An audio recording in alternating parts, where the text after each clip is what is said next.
France में हुई आतंकी घटनाओं और उस पर फ्रांस की तरफ से की गई कार्रवाई से पूरी दुनिया भर के कट्टरपंथी और फासिस्ट मुसलमान गलत सही के निर्णय के बिना बौखला गए हैं, जिसके चलते दुनिया मुसलमान और गैर मुसलमान खेमे में बट रही है।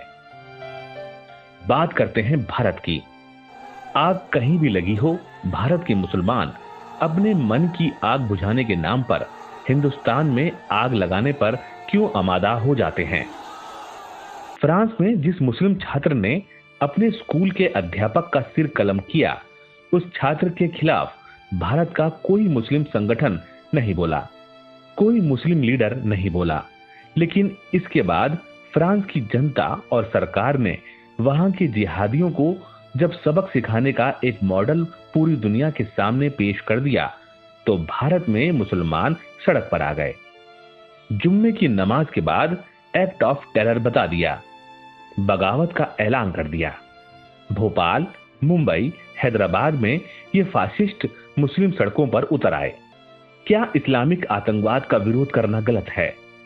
गजब है भारत के मुसलमान।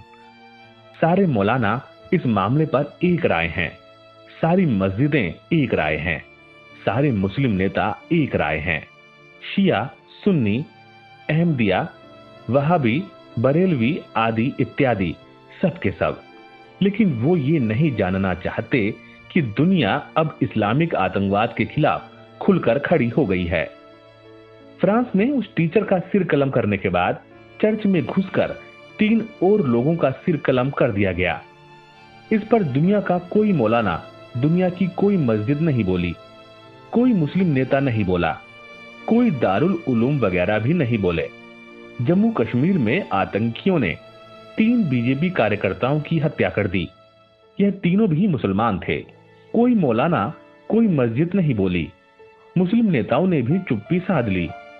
कोई बगावत पर नहीं उतरा। किसी भोपाल, किसी हैदराबाद या किसी मुंबई में प्रदर्शन नहीं हुए। प्रश्न उठता है कि देश पहले या धर्म पहले? भारत के कट्टरपंथी मुसलमान ये क्या कर रहे हैं?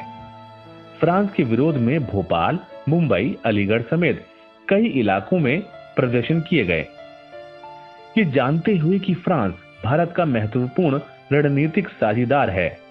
दरअसल इतिहास गवाह है कि भारत के कट्टरपंथी मुसलमानों ने हमेशा से हिंदुस्तान और देश के हितों से ऊपर मजहब को रखा है।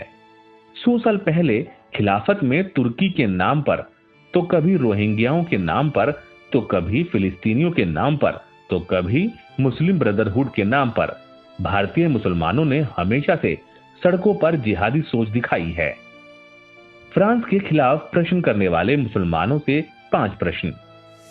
प्रश्न नंबर 1, फ्रांस के खिलाफ इतना बड़ा प्रदर्शन और मुसलमानों का कत्लेआम करने वाले चीन पर चुप्पी क्यों? क्या सिर्फ इसलिए कि चीन भारत का दुश्मन है और फ्रांस भारत का मित्र देश?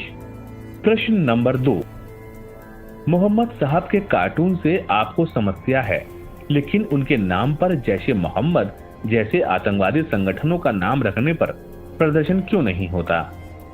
प्रश्न नंबर 3, भोपाल में प्रदर्शनकारियों की मांग थी कि भारत फ्रांस के साथ एक्सपोर्ट इंपोर्ट बंद कर दे। क्या आप राफेल लड़ाकू विमान की आपूर्ति रोकना चाहते हैं? प्रश्न नंबर 4, भारत की विदेश नीति क्या आपकी धार्मिक भावनाओं पर चलेगी? धार्मिक आधार पर इजराइल आपको दुश्मन लगता है, लेकिन इससे देश को क्या मतलब? लेकिन भारत के दुश्मन टर्की के राष्ट्रपति एर्दोगन का आप समर्थन करते हैं, क्यों? प्रश्न नंबर 5, फ्रांस से इतनी ही दिक्कत है तो उसे दारुल हर्ब घोषित कर वहां के सारे मुसलमानों को फ्रांस छोड़ने के लिए क्यों नहीं कहते? मौजूदा हालत में कुछ ऐसे प्रश्न हैं जिनके उत्तर तलाशे जाने चाहिए। इन प्रश्नों पर व्यापक विचार विमर्श होना चाहिए।